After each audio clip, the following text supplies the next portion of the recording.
How's it going, wrestling fans? Ooh, yeah, dig it! So, my name is Mike, aka Outlaws Generation. You can call me Deadly Al if you want. That's one of my nicknames. I will kind of be doing some rambling on here. I'll be talking about what I think the best matches on the shows I saw during the week. As well as, if this is your first time listening to this podcast, I would like you to consider subscribing to this channel, because like I said, we're going to have great wrestling content for you guys every Friday. I'll give you news, I'll give you wrestling rumors, I'll even give you wrestling predictions for pay-per-views. So be sure to check it out. And click the notification bell so you know when I upload. And like I said, every Fridays for wrestling. If you're a big wrestling fan, so like I said, brother, hit the subscribe button, brother, because what you gonna do when Outlaw Mania runs wild on you, brother? So yeah, today we're going to be talking about Raw, between the match between Seth Rollins versus Baron Corbin, TLC match, as well as Smackdown between Mustafa Ali versus Daniel Bryan, and we will also be talking about six-man match between, and we're also going to be talking about Ring of Honor six-man match between Jay Lethal, Cody, Dalton Castle versus The Kingdom, Matt Taven and his cronies. I don't know those guys' names. But anyways, and we'll also be talking about New Japan Wrestling. So one of the good matches I saw, Zack Sabre Jr. versus Tetsuya Naito. And then the main event for Impact Wrestling between Taya and Johnny Impact versus Moose. And one of my favorite wrestlers, Tessa Blanchard. And I will give you wrestling rumors. Alexa Bliss sick. Mandy Rose sick. As well as Rock winning the Royal Rumble. You're going to have to find out at the end of this video.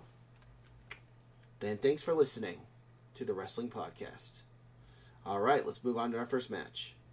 I want to for Raw. Okay, so let's go through Raw. Monday Night Raw. I thought the main event was pretty interesting between Seth Rollins and Baron Corbin. I thought that was funny in the beginning of the show. Seth Rollins like, you know, you're making Monday Night Raw look good. Corbin was like, I think Raw's looking good. So then they had a main event. He's going, coward, coward. It was for the TLC, as a TLC match between Seth Rollins versus Baron Corbin in a TLC match for the Intercontinental Championship. Heath Slater was in the match. During the night, Heath Slater kind of counted 1, 2, 3, let Lio Rush beat Elias, which is stupid and shit. But one match that was important was Corbin against Rollins, like I said. Heath Slater was in that main event as well. So basically, they have the match. Starts with Corbin and Rollins. Rollins and Corbin are fighting each other. Corbin's a deep six! And then Rollins throws Corbin to the table, which is pretty cool. And then when Rollins is trying to get to the ladder, Heath Slater somehow turned heel, grabbed him down, knocked Rollins off the ladder, and then Corbin say, "We're going to get you, you're going to win the title, man!" And Corbin almost grabs the title. Rollins jumps up, he throws Corbin off. Slater says, "Oh, I'm trying to save my kids." Rollins hits him with a kick to the face. And then he curb stomps Baron Corbin. And Rollins grabs the title, and he's still Intercontinental Champion. And after the match, Dean Ambrose was coming out looking at him, and that was the end of Raw, which I thought was the best match of the night, honestly, between Baron Corbin and Seth Rollins. Alright, moving on to SmackDown. This is going to be an interesting match that'll come TLC when it's Dean Ambrose versus Seth Rollins for the Intercontinental Championship. I'm looking forward to that match. But let's get on to SmackDown. One of the good matches I must say on SmackDown, I must say, was... So when I thought that one of the best matches on SmackDown was when I saw Mustafa Ali open up the show. Well, Daniel Bryan opened up the show. He was talking about calling the fans sheep. Like, I didn't mean calling you sheep. No, I meant you guys are idiots. And he's also calling them like parasites. And then Mustafa Ali comes out and says, "Oh, Daniel Bryan, I idolized you." And if you know on his title belt, it doesn't say the new Daniel Bryan, because that would be really stupid. It says Daniel Bryan. I think it's kind of dumb calling himself the new Daniel Bryan, but, you know, let him do what he wants. He's trying to be like an evil environmentalist. It's kind of funny. And Mustafa Ali comes out, says, like, "I idolize you, Daniel Bryan. You're like one of my favorite wrestlers. I remember I looked up at you in 2007. It's like, I don't remember that." No, Mustafa says, no, I know who you are. These idiots don't know who you are. And if you don't know Mustafa Ali, he's on a show called 205 Live, Cruiserweight. He almost won a Cruiserweight Championship against Buddy Murphy. It was pretty interesting. Won a Survivor Series, but he didn't win. But anyways, they have their match. It opens up. Daniel Bryan kicks to the face. Mustafa Ali. Man, that guy's amazing. I mean, I like his entrance where he comes out, you know, wearing a... He kind of reminds me of one of these wrestlers from Impact Wrestling. I forgot his name. No, DJZ. Yeah, he's kind of like him when he wears that thing on his head. A mask on his head. But he and Daniel Bryan had a good match. I mean, he was dominant. I mean, they were pretty even. I remember he hit the 450 on a splash, but Daniel Bryan put his knees up, blocked it, kept kicking him, and the crowd just can't, no. And they go, what? I think it's funny that the crowd's chanting no to Daniel Bryan. Maybe maybe he'll start going, no. It would be pretty funny seeing that happen again. Because I remember back then when he used to do the no movement, it was pretty funny. With Kane back then. But Mustafa Ali, like I said, after his 450, he had a block with the knees. Daniel Bryan hits him. He doesn't do the yes locking move. He does his finishing move called the underhook, leg underhook finishing move, where he just puts you in his leg. He holds you really hard. It's like an underhook leg, and he made him tap out. This is like a new nasty move to Daniel Bryan. Well, Daniel Bryan did this in the beginning back then when he was in NXT in 2010. That underhook move. Oh man, this is a nasty finishing move. But I'm glad they're having to do it. I wish they'd just give him, 2 finishing moves. Let him have the underhook. He can have the running knee, and then have him let him also. The running can be a signature move.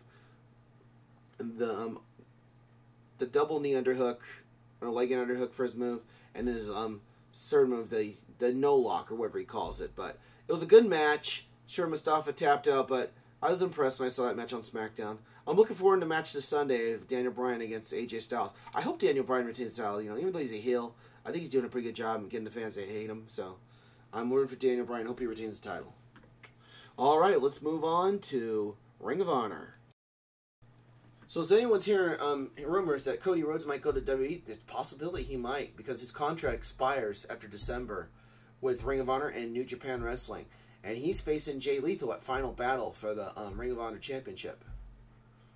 Honestly, the main attraction of Ring of Honor's got to be Cody Rhodes. I mean, he does a good job. I'm looking forward to his match. I mean, he had a 6-man match. He's basically a face right now. He teamed up with Jay Lethal and Dalton Castle against the Kingdom with Matt Taven, his other Kingdom cronies. And they had a good match. At the end, Lethal hit him with the lethal injection, pinned him 1, 2, 3, and after the match, Jay Lethal and Cody looked at each other while Dalton Castle fought Matt Taven on the outside, because Matt Taven's going to face Dalton Castle at Final Battle. But I'm looking forward to Cody versus Jay Lethal. I'm hoping Cody wins, but I have a feeling Jay Lethal's going to retain. I remember Jay Lethal was the longest reigning Ring of Honor champion for like a whole year or something. But looking forward to their match. All right, let's move on to Ring of Honor. All right, let's move on to New Japan Wrestling. So if anyone gets a channel called Access TV, I watch that channel all the time. And basically, on XTV, I saw one good match that was really impressive on New Japan Pro Wrestling. I've been watching New Japan Pro Wrestling for about a year or so. I remember when I first watched it with AJ Styles and other wrestlers, Chris Jericho. But one match really interesting when I was watching, because I watched it earlier today, was Zack Sabre Jr. versus Tetsuya Naito. It was a really good match. I mean, Zack Sabre Jr. is like from England or something, and Naito, of course, is from Japan. They had a great match. I remember back, oh gosh, it was a year ago, in the G1 finals, Naito beat Zack Sabre Jr. Zack Sabre Jr. has his mentor, Taka Michinoku, if you remember him from WWE, one of the light heavyweight champions. But anyways, the match starts off with Zack Sabre Jr. doing a lot of submission. He's like a submission expert. He tried to do submission moves on Tetsuya Naito. Naito hit him with a couple of moves of his. I'm going to make this fast, guys, because as I got wrestling rumors I got to talk to, and plus Impact Wrestling. But, because, usually on New Japan, they're long matches. I kind of fast forward them in a way. Hey, I know people that do that too. But, Zack Sabre Jr. dominates. He hits him. Oh, he's got him in a neck move. He's about to make him tap out. But he gets to the ropes. Naito comes back at the drop kick. Hits him with the first Tetsino. Whatever it's called, his finish move. Tetsino. And 1, 2, he kicks out. Oh, Zack's got him. He's got an abnormal stretch with his arms. But Naito gets out. Naito, Tetsino, 1, 2, 3. And basically back then, Zack Sabre Jr. was like 2-1 against Naito. So Naito finally won. He's 2-2. So now he's even. So Zack Sabre Jr. this Sunday is going to be facing. No, this Friday final battle is going to be facing Jay Grisham. That's going to be an interesting match. I'm hoping it comes to Ring of Honor or possibly WWE. But anyways, looking forward to the match. Let's move on to Impact Wrestling. If anyone didn't know, Johnny Impact, Johnny Nitro, Johnny, whatever you want to call him, John Morrison, he's married to Taya Valkyrie in real life. So they had a match where Johnny and Taya teamed up for the first time facing Moose and Tessa. I'm a big Tessa Blanchard fan. I think she's going to do, she's doing really great in Impact Wrestling. I'm hoping one day she comes to WWE. I'd like to see her one day wrestle one of my favorite wrestlers like Alexa Bliss or even Ronda Rousey. But Tessa teaming up with Moose. It was a funny match when it opened up in the beginning. Basically, Johnny, he kissed his wife, Taya, and then Moose tried to say, oh, give me a smoochie. Tessa, come on, give me a smoochie. She's like, no, I don't want to give you a smoochie. I was like, and he's like, and then he tries to hug her, and that's like, that counts as a tag. Come in, Tessa. And then Tessa and Taya fight to the back. And I remember Taya did like a drop kick on Tessa. Tessa falls outside the ring. And they keep fighting outside. And then Moose and Johnny fall outside. And then Johnny, and he does a suicide dive off the top. Knocks Moose right into the barricade. Pretty interesting match. I'm kind of glad they turned Moose heel because he was really stale as a face. I know he did good his job as a face back then when he was in Ring of Honor. But when Austin Aries came and brought his group, the Austin Aries, Austin Aries, Moose, and Killer Cross, I thought that was a good idea to turn Moose heel. But Moose, hopefully one day he goes after Johnny's title. But Johnny's going to be facing Brian Cage at Homecoming, so I'll give you more information on that, Outlaws. Or wrestling fans. But it was a good match. And Tessa, hope you hold that title for a long time. Looking forward to seeing you facing Taya at Homecoming. Alright, so we're going to get to our wrestling rumors, and I'm going to end this. I know I've been rambling. I'm making this fast, but I got to get to these news quick. Okay, so on the rumors, I almost forgot to mention that there was mixed match tag team champion, no, mixed match finals.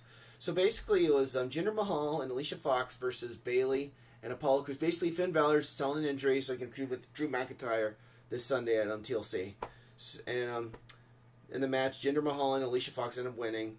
Basically, Jinder hit the Colossus on Apollo Crews, pinned him 1-2-3, and then they go into the finals. And it was R-Truth and Carmella. Yeah, they're such a great tag team. I like the 7 dance. The dance, they're dancing. I wish I could show myself on camera dancing. Maybe I might do it one day. But it was pretty funny. They were dancing. And basically, after that, they were facing against Jeff Hardy and Charlotte. But they won.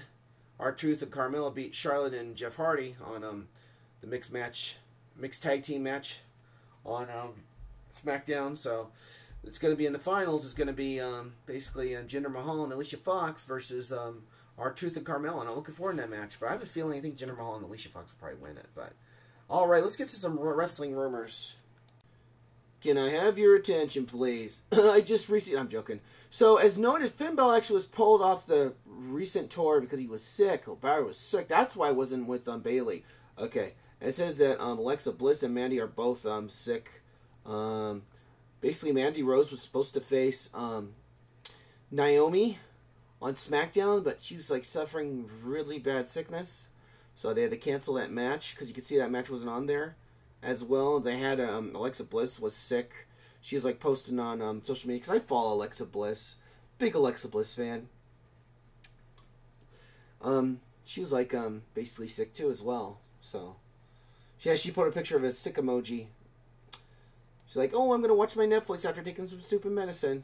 Anyways, let's move on. So it said there's a rumor that The Rock is supposed to win the Royal Rumble and face Roman Reigns at WrestleMania. That basically was not the rumor. Honestly, what I thought was going to happen was going to be the Shield at WrestleMania.